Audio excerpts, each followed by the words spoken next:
Robert, thank you very much, and thank you to all the incredible organizations that have come together today and are such great champions of our democracy. It is a delight to be with you. Thank you for standing with us, because you believe, as I do, that democracy at its core is an act of faith. Faith in the improbable experiment in self-governance that we call America. Faith that our people possess sufficient wisdom and virtue that we can govern ourselves and that we don't need to be ruled by a despot. A belief that elections should belong to the people and not to the highest bidder. The conviction that government should serve all of us, not just the most powerful, not just the most well-connected. This year, indeed, this last decade, that trust, that belief, that faith has been battered. Battered by corruption, battered by the dominant influence of megacorporations, battered by a president who treats the rule of law as an inconvenience and self-enrichment as an animating purpose. But battered does not mean broken. And today we take a step towards rebuilding faith in the resiliency of our democracy, brick by brick, one safeguard after another.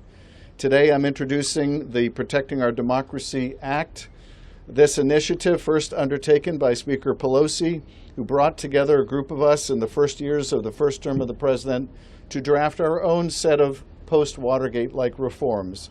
This legislation, if passed, will enshrine into law the guardrails that Donald Trump has so gleefully torn down and establish new ones to prevent future abuses of power.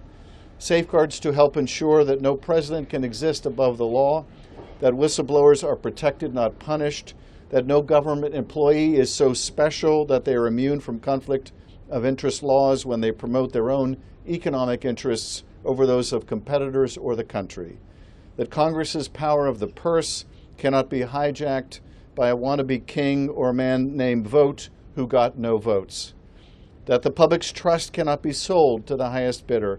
But we can't stop there, because even before Donald Trump, there was another rot eating away at the faith in our system, the flood of dark money unleashed by Citizens United. That decision told Americans their voices could be drowned out by a billionaire's checkbook. It turned elections into auctions. Today, it told everyday citizens they were competing with corporations masquerading as people. So I'm joining my colleagues to reintroduce my constitutional amendment to overturn Citizens United, as I have for many years, to once ago affirm what should be obvious, that our democracy is not for sale, that the power of an idea should never be measured by the size of a bank account.